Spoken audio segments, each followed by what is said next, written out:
A presidência de John Fitzgerald Kennedy é uma das mais lembradas até hoje, uma que marcou a política nacional e mundial com seu legado de vitórias e fracassos, para depois ser interrompida violentamente com seu assassinato em Dallas em 1963, assassinato carregado de todo tipo de mistérios. Quando o ex-general Eisenhower deixou a presidência aos 71 anos, foi sucedido pelo presidente mais jovem dos Estados Unidos, um personagem singular que prometia um movimento mais jovem, com maior crescimento e maior atenção à temática dos direitos civis, contra a suposta passividade e falta de ambição das presidências anteriores. Vamos explorar mais a fundo a vida e a presidência de John F. Kennedy, bem como as sérias suspeitas desconhecidas que cercam a pergunta: quem foram os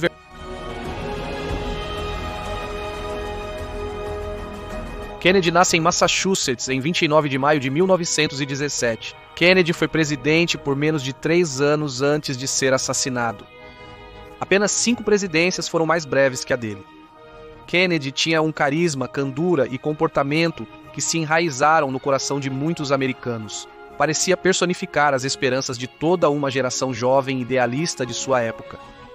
Após sua morte traumática, o sentimento de perda, luto e dor foi muito acentuado na sociedade americana. Além disso, após ele seguiram-se uma série de presidências que apenas intensificaram a desconfiança dos americanos em seu governo.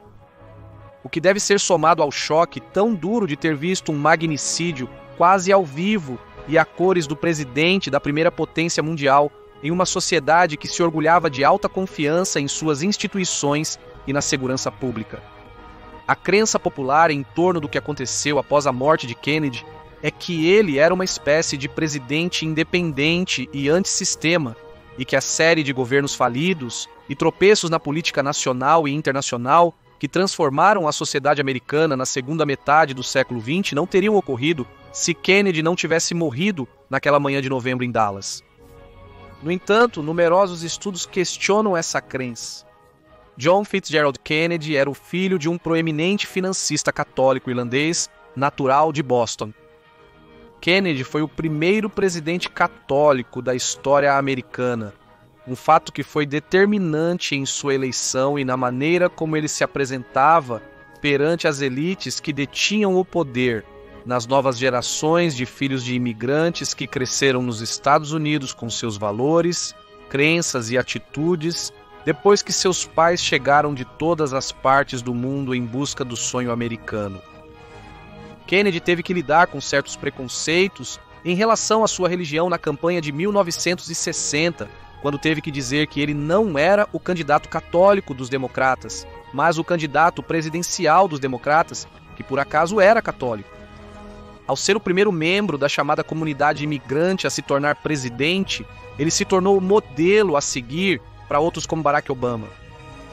O pai de John, Joseph Kennedy, foi um homem que acumulou grandes fortunas com numerosos investimentos e negócios favorecidos por sua alta posição no Partido Democrata dos Estados Unidos. Em 1934, nos Estados Unidos, ele é um dos principais financiadores da campanha de Franklin Delano Roosevelt.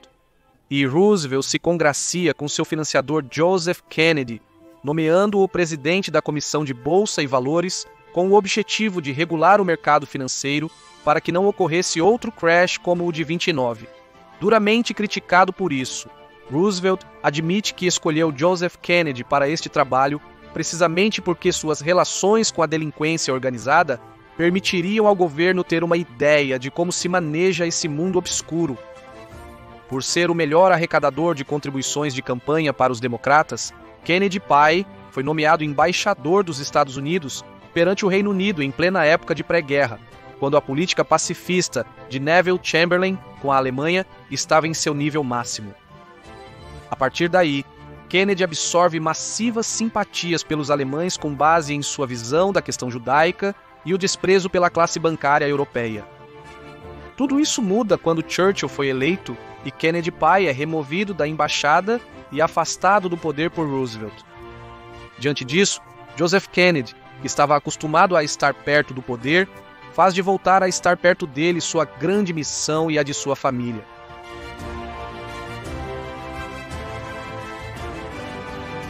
John F. Kennedy cresce, portanto, no seio de uma família muito rica e poderosa. Ele estuda em Harvard. Ele fez uma tese que se tornaria um livro muito vendido sobre a política externa da Inglaterra com a Alemanha nazista.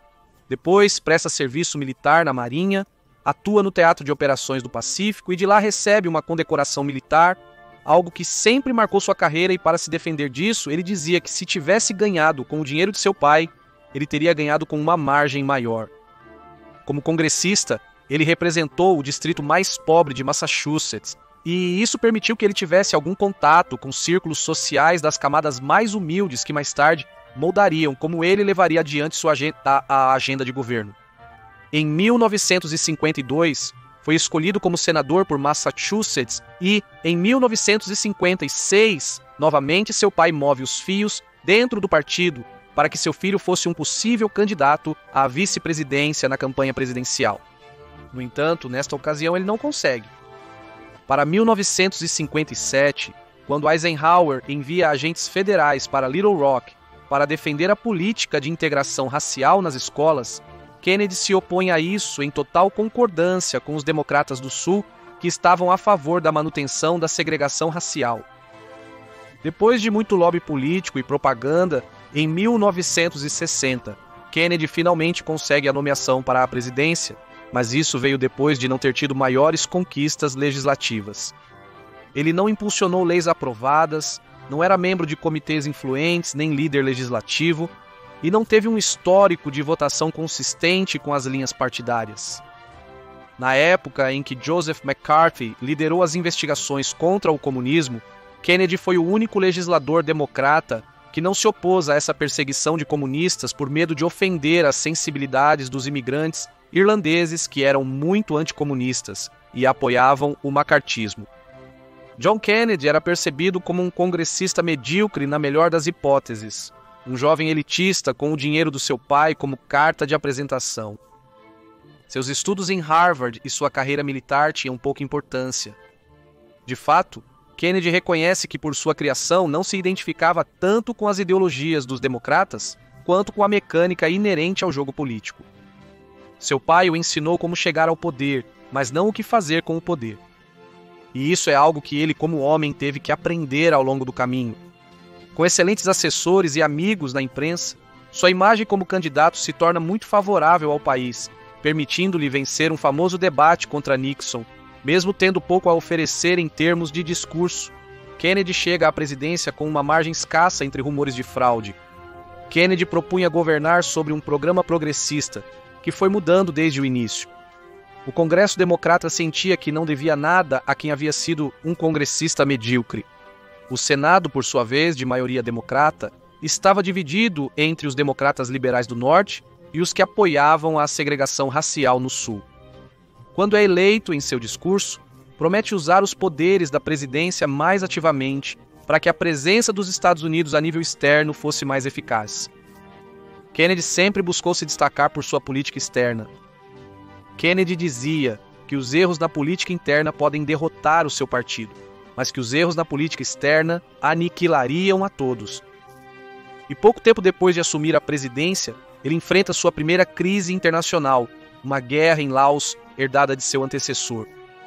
Kennedy, apesar de sua retórica, estava disposto a apoiar um governo neutro em Laos porque França e Grã-Bretanha não o apoiariam, mas sua grande crise diplomática surge com a Cuba comunista de Fidel Castro. Após a Revolução Cubana, que derruba Fulgêncio Batista, Castro leva adiante uma política de expropriações de empresas e fechamento de cassinos a elementos da máfia americana que usavam a ilha como base de operações em colossais atividades de lavagem de dinheiro. Antes de Eisenhower deixar a presidência, a Agência Central de Inteligência planeja supostamente recuperar Cuba, mas não progride nisso. A verdade é que a Agência Central de Inteligência juntou elementos da máfia italiana para que recrutassem elementos anticastristas na Flórida. O que se seguiu foi o grande fiasco da Playa Girón, ou também conhecido como a invasão da Baía dos Porcos. Uma operação fracassada em que tropas paramilitares de cubanos exilados tentaram invadir Cuba apenas para falhar estrondosamente em menos de 65 horas. Durante a invasão, vários dos reforços militares prometidos pelos Estados Unidos não chegaram. Além disso, documentos sugerem que Castro já havia sido avisado pela Agência Central de Inteligência sobre o ataque iminente. Apesar disso, Kennedy assume a responsabilidade pela operação militar e, surpreendentemente, sua taxa de aprovação nas pesquisas aumentou muito, apesar do estrondoso fracasso, pois ele era percebido como um presidente com uma postura dura contra o comunismo.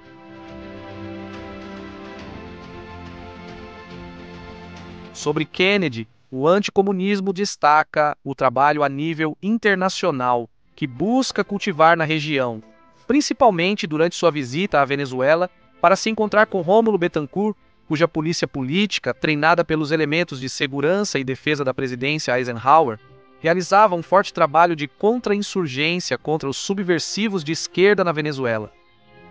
Após o fracasso da crise da Baía dos Porcos, Kennedy compromete sua política externa no Sudeste Asiático ao não envolver os Estados Unidos na crise de contenção comunista em Laos. E pouco tempo depois da Baía dos Porcos, surge a famosa crise dos mísseis, que se originou pela colocação de mísseis na ilha por parte da União Soviética, o que produziu fortes tensões bélicas e diplomáticas entre Moscou e Washington, Distrito de Colômbia. Diante desta crise, manejada com cuidado entre Kennedy e seus assessores, acaba por montar um bloqueio naval a Cuba, no qual se integram destroyers navais venezuelanos. Isso levou a fortes negociações com a União Soviética, que concluiu com a retirada dos mísseis soviéticos de Cuba e a retirada dos mísseis americanos de setores estratégicos próximos à Rússia. Kennedy não era percebido como um líder nacional e teve que buscar o apoio dos democratas do Sul antes de estender a mão ao outro lado do corredor aos opositores republicanos que buscavam acabar com a segregação racial. Portanto, em vez de impulsionar ao máximo a agenda dos direitos civis afro-americanos, decidiu fazê-lo em câmera lenta, aumentando salários, promovendo subsídios e exercendo políticas assistenciais que a longo prazo os receptores seriam segmentos racialmente marginalizados. Mas em troca do apoio dos democratas do Sul, Kennedy teve que nomear juízes que apoiavam a segregação. Kennedy também prometeu aos líderes civis que acabaria com a segregação em matéria de habitação por decreto assim que chegasse ao poder, mas demorou 9 meses para fazê-lo. Ele também não agiu contra a segregação escolar, pois acreditava que o governo federal não tinha autoridade para intervir em questões educacionais.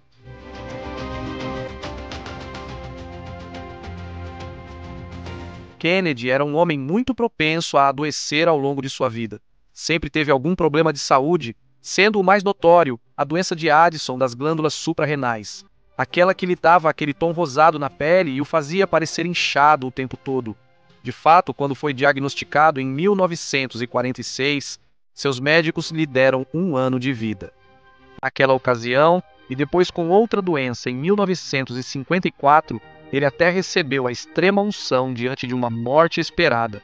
Por outro lado, dizia-se que Kennedy era tão promíscuo com os medicamentos quanto era com as mulheres, o que nos leva a outro aspecto de sua vida.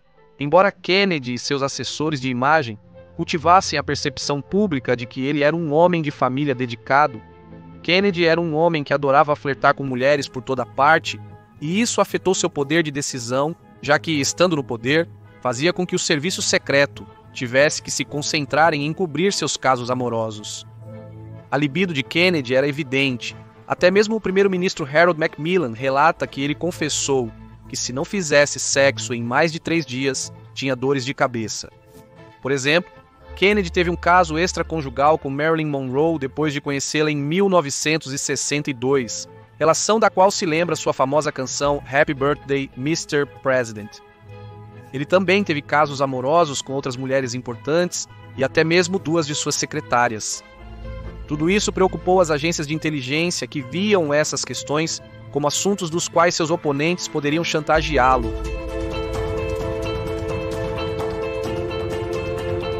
Como mencionamos, para poder ter estabilidade em termos de governança nacional, Kennedy teve que fazer muitos compromissos. Parte deles envolvia apaziguar as facções rivais dos democratas do Sul, que eram veementemente contra a reforma dos direitos civis. É por isso que, em setembro, Kennedy ordena aos seus assessores que organizem uma reunião com o governador do Texas, John Connally. Junto com outros congressistas, o objetivo era facilitar a arrecadação de fundos para sua reeleição presidencial, bem como a dos candidatos democratas regionais. No dia 22 de novembro de 1963, Kennedy, sua esposa e a comitiva pousam no Dallas Loaf. Em uma caravana presidencial por Dallas, Kennedy, o governador Connally e suas esposas passeiam no Lincoln Continental, modelo 1961 de 4 portas. Às 14 horas e 30 minutos passam pela Dealey Plaza cumprimentando o público. A primeira-dama do Texas, Nellie Connally, comenta com Kennedy que a calorosa recepção era uma mostra de que naquele estado ele era muito apreciado. E Kennedy responde que sim, que era evidente que ele era apreciado. Ele não sabia que estas seriam suas últimas palavras. A caminho da autoestrada Stemmons, ao passar pelo depósito de livros escolares do Texas, uma série de tiros atinge o pescoço e a cabeça de Kennedy. Também ferem gravemente o governador Connally e um espectador parado na calçada. Kennedy é levado para o hospital de Parkland, onde é proclamado seu falecimento. O presidente da primeira potência mundial havia sido assassinado em plena luz do dia, cercado por seu serviço secreto. O país estava em choque. Um homem chamado Abraham Zapruder estava no público durante o ataque e gravou o desfile com sua câmera de 8mm. Ele não foi o único a filmar naquele dia, mas capturou as imagens mais nítidas do atentado. A partir deste acontecimento e os estranhos fatos posteriores em torno das investigações, surgiram muitas teorias sobre quem puxou o gatilho, de onde vieram os tiros e quem foram os autores deste fato tão traumático. Uma vez que Lyndon Johnson, seu vice-presidente, assume a presidência, ele ordena uma investigação à comissão Warren para examinar os fatos do tiroteio, incluindo uma análise quadro a quadro da gravação de Zapruder. Devido a tudo que ocorreu posteriormente e foi revelado nas décadas seguintes, muitos presumem que o diretor da Agência Central de Inteligência, Allen Dulles, se encarregou de manipular completamente os resultados deste comitê. Além disso, recentemente foi revelado que supostas fontes internas da Agência Central de Inteligência afirmaram que esta organização participou desta suposta conspiração contra Kennedy. Além disso, nos anos 90 foi aprovada uma lei que obrigava que até 2017 todos os documentos confidenciais sobre este caso deveriam ser revelados. No entanto, tanto Donald Trump quanto Joe Biden se recusaram a publicar todos os documentos e apenas publicaram alguns documentos parciais. A comissão Warren e a narrativa dos demais órgãos oficiais encontraram como suposto culpado o ex-fuzileiro naval Lee Harvey Oswald, que foi preso em um cinema no mesmo dia, após assassinar um policial e ser visto saindo do depósito de livros escolares onde foi encontrado um rifle e de onde se diz que vieram os tiros. Ademais, ele foi acusado de ser o único envolvido. Mas, apenas 2 dias após o atentado, antes que pudesse testemunhar perante um tribunal, Lee Harvey Oswald foi assassinado de forma muito suspeita por um homem chamado Jack Ruby. Este foi o ponto de partida de toda a incredulidade sobre a versão oficial, mas há muitas outras coisas que não se encaixam na história oficial. Presume-se que houve mais de 3 balas e que houve mais de um atirador, que é o que a versão oficial diz, já que a terceira bala, que supostamente atravessou Kennedy e saiu de seu corpo, foi encontrada completamente intacta, o que levou alguns a acreditar que essa bala foi plantada lá para esconder as outras.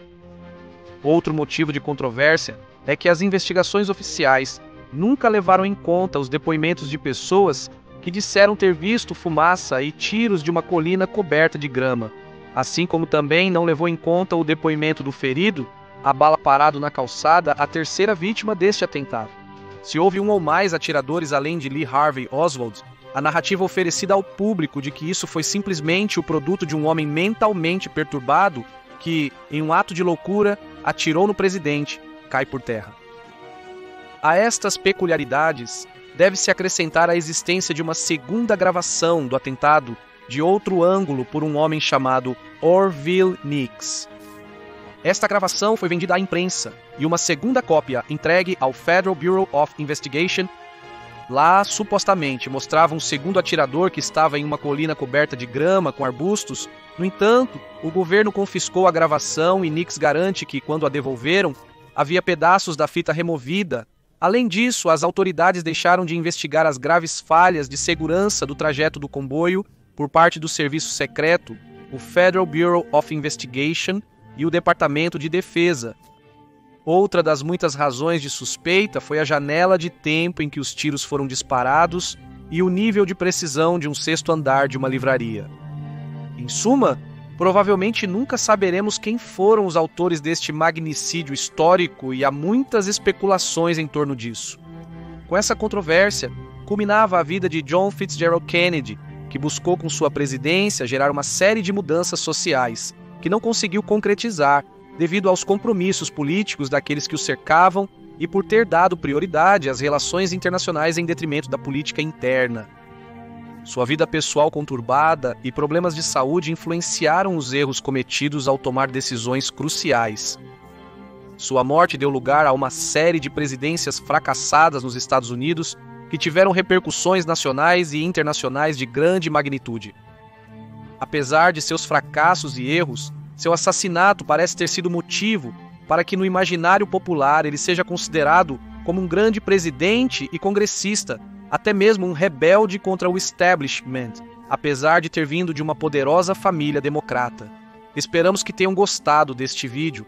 Falou com vocês, Reinaldo Carrillo. Convido a todos, como sempre, a deixar seus comentários, dar um like, compartilhar este material e nos apoiar no nosso Patreon. Nos vemos em uma próxima entrega e que Deus os abençoe.